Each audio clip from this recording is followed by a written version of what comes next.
Quinnicantera Pix 106. All right, joining us on the phone, a friend of the show from Get the Lead Out, the American Led Zeppelin, hitting the Palace Theater coming up on Saturday, lead vocalist Paul Sinclair. Good morning, Paul. Actually, he's got Paul Hammond, the lead guitarist. Oh my God, a different Paul. I'm sorry, we different screwed that Paul. up. Oh my God, I got to pull up a whole different bio and everything. I thought you played the harmonica and everything, Paul. All right, so are you, Paul? I'm sorry about that. Are you a child of the '70s? I am a child of the 70s. Okay, so that factors in. So what is Led Zeppelin? What did it mean to you growing up? Well, actually, I heard it when I was very young. My father actually had the reel-to-reel tape of Led Zeppelin 1. Oh, So I heard it when reel-to-reel? it first... Yes, That's crazy. Ampex reel-to-reel that they used to sell at the hi-fi stores. I was about 4 years old when it came out, 1968. My father played it for me, and quite honestly, it scared me. I heard Dazed and Confused, and I thought, oh, man, what's that? It was kind of dark and eerie. Whereas the Beatles, I loved the Beatles as a little kid. I thought they were all my friends. But Zeppelin was a whole different thing. So they were nice. obviously, when I started taking guitar lessons in the early 70s, Zeppelin was popular on the radio with Deep Purple and Black Sabbath and all the good stuff. So I learned how to play Zeppelin as a young kid. And it was challenging because they were so good. And so hearing them through the years and hearing the records come out, it was amazing to live during that time, and have that music coming out. It's Paul Hammond on the phone for Get the Lead Out here. Growing up, did you try to emulate, Jimmy Page? Did you try to dress the part a little bit? Did you find yourself, maybe, I don't know, partying a little harder? And in the same vein, when you're doing the Get the Lead Out thing, do you feel like you've embodied Jimmy Page? Do you feel like you have to be him? That's a good question, and actually no, because when I first started taking lessons, I was taught the proper way to play, like Les Paul and jazz stuff, jazz theory. Like I had to learn all the notes and sight reading and chord progressions and scales. Whereas Jimmy Page, he learned all that early, but then he went off the beaten track, like where his technique and style was his own, and he had a different sensibility. So actually, to learn how to really play like Jimmy Page, I had to change my style. I'm more schooled in my approach, much like Brad Whitford of Aerosmith. Okay. So to play like Jimmy Page, I actually had to become a different player and play looser and change my technique. So I never really tried to be Jimmy Page because obviously nobody can be Jimmy Page. So I didn't ever want to dress the part. In fact, we wrote original music for years and played a bunch of amazing shows and would travel around, and I've worked with a lot of big names in the business.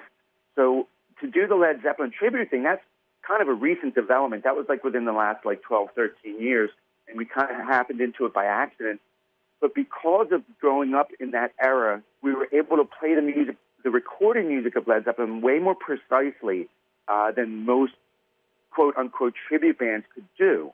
So we were able to learn it like they did on the records with all the different overdubs and the studio magic that Jimmy Page and, obviously the rest of the guys would put onto the record. So when we do a song like Ramble On, we'll start with acoustic, and then the electric kicks in, but the acoustic's still there. And then you have the two guitar harmonies. Well, we can do that exactly like they did it. Nice. We don't do the traditional, dress-up look-alike thing like other tribute bands. Yeah, I was going to say, no wigs, no fake English accents, but you do nail the songs as Zeppelin fans expect them. There's no artistic freedom here. You're doing this right, Paul?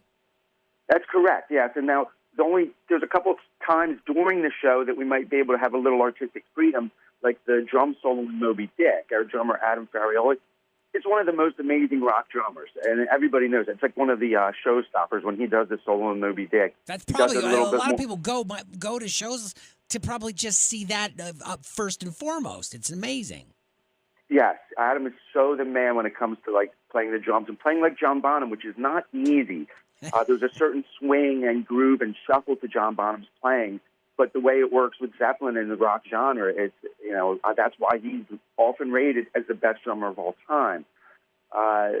Yeah, and then of course if I do the solo for Dazed and Confused, then I use the violin bow on the guitar. I was going to ask, yeah, cool. And I can do that. I actually have a little bit of leeway there too, where I will extend it a little bit and do some of the live stuff that Jimmy Page did.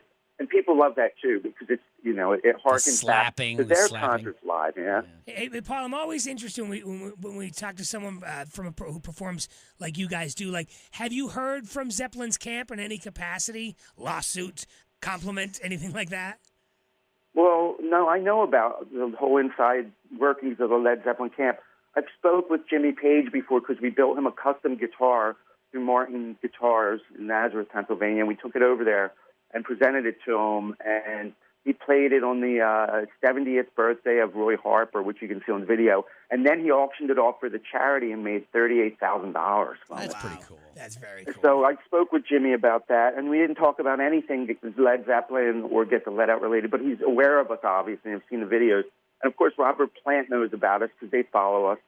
And we have mutual friends.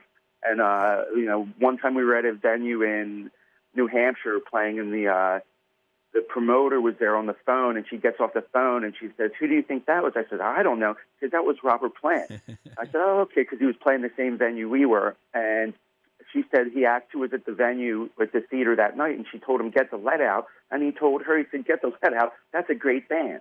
That's awesome. So, Nice. yeah, they're totally aware of us, and Jimmy Page is very excited that there's still tributes to Led Zeppelin. In fact, he went out and saw another friend of mine's band, Led Zepp again, who's a West Coast Led Zeppelin tribute, and he's gone out to see other Led Zeppelin tribute bands and seen because obviously it's helping keep the legacy alive. Right. Helps. I'm sure it helps still sell records to this day. Well, yeah, I mean they haven't been making records, so why you got to have it out there somehow. Get the Let Out, Exactly. the American Led But they Zeppelin. put out the reissues. The BBC reissue is really good.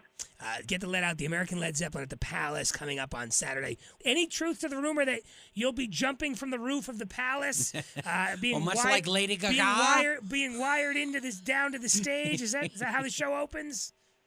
Right, but I have a bungee cord attached, so I spring back up after I get So stranded. you just kind of dangle there for 2 sets. That's awesome. Well, listen, Exactly. I'm glad it's Paul Hammond and not Paul Sinclair. Yeah, you were nice to better. talk to you, Hammond. You were better than the other Paul. Very cool to talk to you. sorry Hey, wait, about the last mix-up, man. last question. What's Led Zeppelin song you hate? Oh, really? That's kind of one of those questions where there is no proper answer because you can't hate any Led Zeppelin song. However, there's a couple that run on for a while, like something like Caras Alhambra. Oh, It just goes on yeah. forever. Vomit. However, the middle section of it is brilliant with the breakdown with the guitar and Robert Plant's vocals. So I can't say I entirely hate the song.